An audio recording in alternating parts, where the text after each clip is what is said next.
Okay. Show me.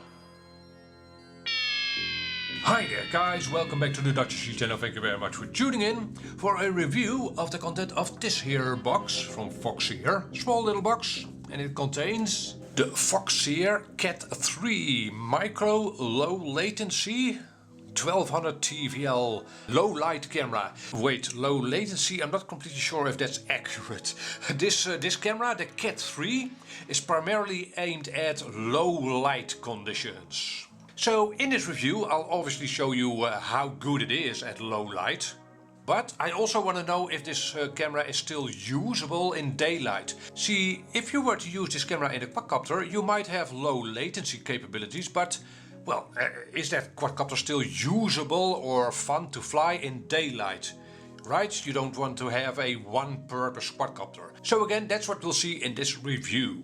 So here is that Cat 3 camera from Foxeer. It is also available in white, and this is the micro version. That's it, I think.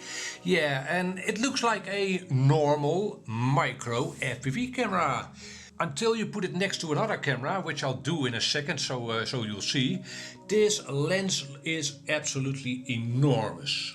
Yeah, far bigger than you see on other FPV cameras. So that's where it gets at least some of its low light capabilities from, that lens that gathers a lot of light, right? An enormous lens, that helps any camera. I assume that it also uses a slightly longer shutter time. So that's where I don't really understand how this could be a low latency camera. But oh well. We'll see what it flies like, right? In a second I'll show you, well, my experience flying this here camera. So the connector over here is a 6-pin connector, I think. Is that true? No, a 5-pin connector, sorry. So it has voltage in, ground, video out, an OSD pin, so an OSD signal pin, and a voltage sensor. So this camera can in fact display the voltage on screen. It has its own OSD, and that can be very handy if you want to use these cameras in aeroplanes, in FPV airplanes. Here is the wiring loom that comes with the camera. And I must say that I don't really like the pinouts. Your controller, your settings controller, which you do get with the camera, you can't hook it up if you hook up this camera to your quadcopter with a 3-strand wire, which I often do. That way it's flexible, right? You can, well, most all FPV cameras have a 3-strand output at the left, voltage, ground and video, and using a 3-strand connector I can quickly swap out cameras. And that's handy because you sometimes, well, damage a camera, or you want to use a different kind of camera, maybe an updated version, newer camera. So again, if you have that 3-strand connector on it, you can't hook up your controller, change settings. You have to use the wire loom that Foxeer provides. That makes it inflexible, right? You can't switch to a CADX camera or a runtime camera if you have this wire loom in your quadcopter. So again, I'm not fond of that. But it does work, of course, and if you want to switch to other Foxeer cameras, most times this will work. And again, you get the controller to change the settings of your camera with the camera. Of course, you get a lens protector, you get some mounting hardware, screws and such, and you get decals, Foxeer decals, always nice. So, you know what? First thing we'll do is screw this camera into a quadcopter and do some flying. After that, we'll come back to the studio and do a side-by-side comparison between this Cat 3 from Foxeer and the Runcam Eagle 2 Pro, my reference FPV camera. A great camera. If you've been around for a while in FPV land, you know that that's a great camera. Okay, let's do some flying. We'll do 2 flights, one in daylight and one in the evening. Here we go. So guys, as you can hopefully see, we are out here on a very sunny day. It is a bit windy, so I hope you'll be able to hear what I'm saying. And this will be a nice baseline test for the Cat 3 camera, right? What is it like as a normal sunny day FPV camera? And later on we'll do an evening / night flight. So let's get cracking, here we go. Alright, here we go. So I should add that this is a bit of a boring spot to fly at, as you can tell. It's a nice and sunny day, right? So people are out and about. It's a Saturday, so all my usual flying spots are far too crowded. Wouldn't be safe, or people might feel unsafe having me fly there. So this is a lot better. Again, it is a little bit boring as a flying spot, but we can definitely see that this camera works works in daylight on a very sunny day. And this doesn't look like a typical freestyle camera. Especially the sky looks a little less blue. There's a little more purple in the sky. Those houses, oh, they look reasonable actually. This grass, also reasonable. But from a regular, real freestyle camera, you'd expect a more pleasing, if you will, image. That's okay. I can still very much see where I'm going. So this is definitely not horrible. I wouldn't feel like changing out this camera for daytime flights. So that's a win, I guess. And yeah, so on a venue like this, would I feel lag? Probably not. This quadcopter I'm flying is super duper responsive, a 96 kHz 401 ESC, and a very stiff frame and high performance motor. So maybe that evens out things a little. That could be. This definitely doesn't feel weird, and I am usually sensitive to lag. Comparing it to a racing FPV camera, it doesn't feel as snappy somehow, but it's hard to quantify. Well, it's not hard to quantify. You'd have to do a lab or a bench test measuring the lag, I guess. But what that actually translates to in real flying, it feels a little different. It does feel a little different, definitely not horrible. And if you are not all that sensitive to lag, again, it's not horrible. This is a flyable camera. So, yeah, baseline test succeeded. This works out. This is a flyable setup. Let's now try an evening flight. Here we go. And after the evening flight, we'll do side-by-side comparisons against the Rungam Eagle 2 Pro.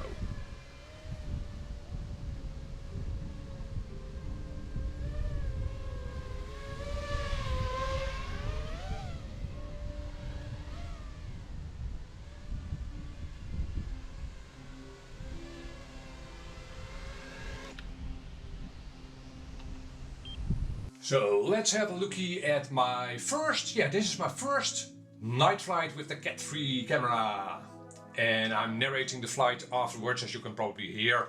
GoPros aren't all that useful in the dark. Also, I didn't want to run the risk of having my GoPro stolen while flying, right? In the dark.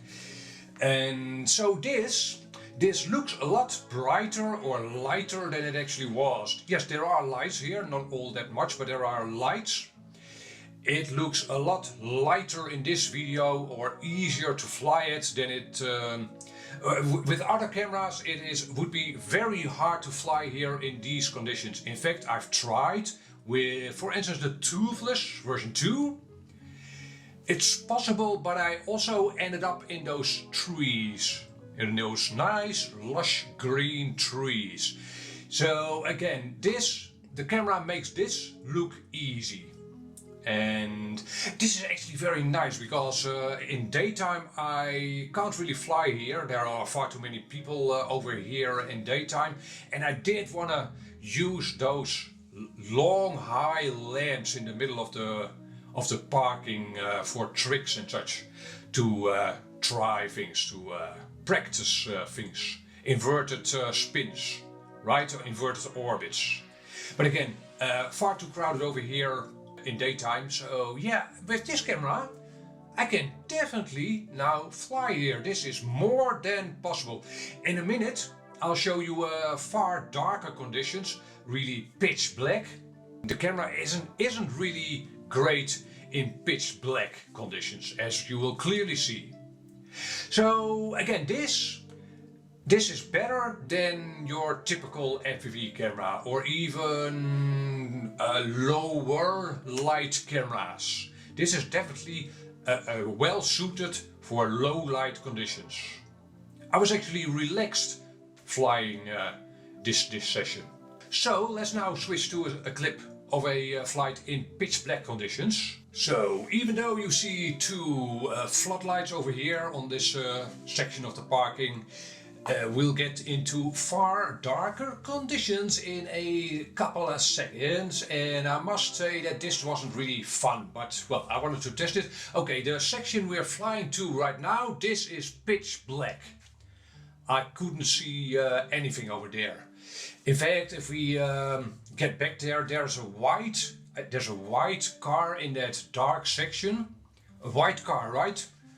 And I couldn't see that without the camera. So this white car, I hadn't even noticed there was a car, and it was pretty close to where I was standing. I was standing over there on the right.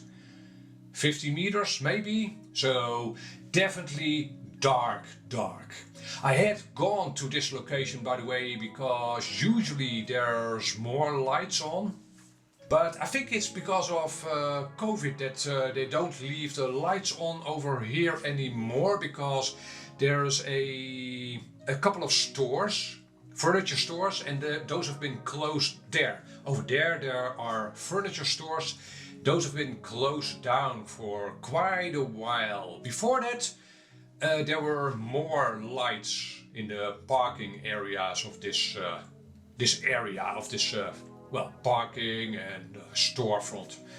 So yeah, too bad. Should have been a nice spot to fly, but like this section. Yeah. Okay. One thing that was interesting over here is that I could see the camera switch ISOs. Over here the ISO is pretty high. The video isn't all that grainy. The darker it gets, you can see the ISO being raised quite dramatically.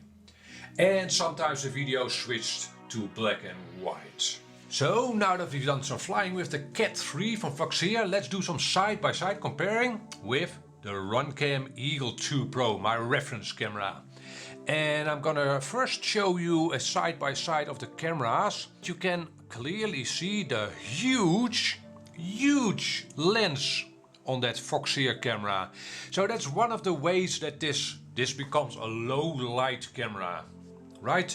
That enormous lens can capture more light than this isn't a small lens, by the way, on the Runcam camera, but still it is dwarfed by this 12mm lens on the Foxeer camera.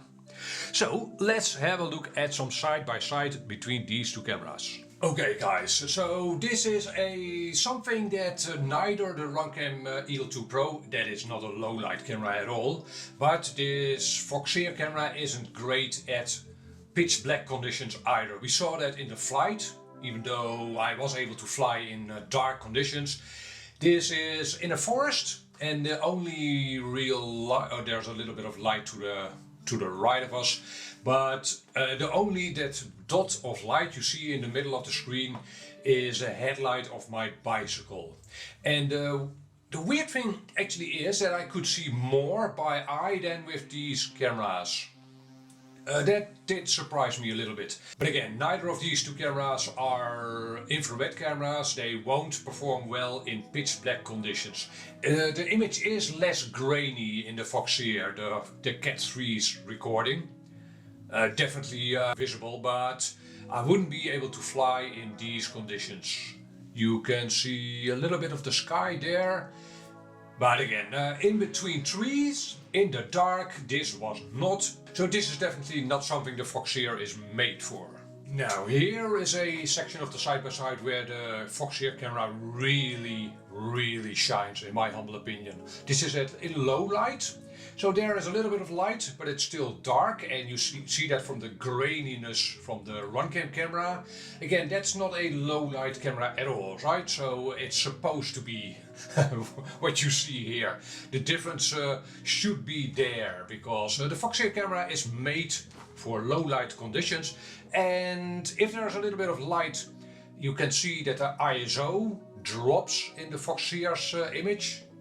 And if there's little light, you can see the runcam's image become very grainy, and the Foxeer Cat 3's recording is definitely always flyable in this recording. And for instance, the trees on your left, a lot of those I'd miss in the runcam's recording. It would be far more apparent even if you'd have your goggles on. So the difference between these two cameras would be more apparent if you'd have your goggles on. But still, in these recordings, in these DVR recordings, you can clearly see the advantage the Foxeer camera has in these conditions. So it is definitely not only a sales pitch, that huge lens and probably the software, the firmware in that camera and other things definitely make it more suitable for low light conditions, which is nice, right? So the third side-by-side comparison or scenario is sunny conditions. This is on a sunny day, even though there are some clouds, as you can tell. This is not the Foxeer Cat 3's forte. This is not what it's made for, but again, you don't want a one-trick pony. If you were to install this camera in your quadcopter, as I have, you don't want that quadcopter to be only usable in low light, right? Probably. It's not an inexpensive camera, so you want to also be able to fly it daytime. And so the biggest difference here is actually the amount of detail. And it's a 1200 TVL camera, at least. Well, I'm not sure what to make of that actually, but there is more detail, definitely clearly visible in the Foxeer's recording. By the way, there's a link in the description of this video to a playlist, to my playlist of all unedited recordings. So, and also there's some fireworks outdoors, so hopefully you'll be able to actually hear what I'm saying. Okay, so yeah, you tell me in the comment section below what you think. This, as we've seen in my flight test, you can definitely very much use this Foxeer camera come daytime. Very comfortable camera to fly with. It is probably not a racing camera, right? Partly because of its huge lens. And that is something to keep in mind. You will be a little bit more careful with this camera, because in a crash there is a little more chance of damaging your lens. But it depends on your frame, of course, how you build the quadcopter. But still, in the back of my mind, I always know that the lens is a little bit more susceptible to damage. Alrighty guys, let's wrap this review up. So, the Foxeer Cat 3. It is still in my quadcopter, as you can tell. And again, I am very happy that this is not a one-trick pony, that it's also usable in daytime. Otherwise, I would have definitely not kept it in this very nice quadcopter. Right? I would have maybe tried another camera for this quadcopter. It is definitely usable. It does stick out of the frame a little bit because of its huge lens. Yeah. But yeah, so that's something to keep in mind. It'll eventually be protected by a camera mount, an action camera mount. So, but still. Okay, so what more can I tell you about this camera? Yeah, I did get it for free from Foxeer, just so you know. That's why I'm showing you a lot of recordings, so you can make up your own mind despite of what I say about the camera. And do tell me in the comment section below what you think. I for one am again glad it's not a one-trick pony, but also that it's not all marketing bullshit. This camera definitely performs better in low light than other cameras I've tried that also were said to be low light cameras. And that's it. I hope this was informative. It was definitely informative to me, this test, and I'm personally glad with that outcome. And yeah, that's it again. Thank you very much for watching. Catch you on the next video. Bye bye.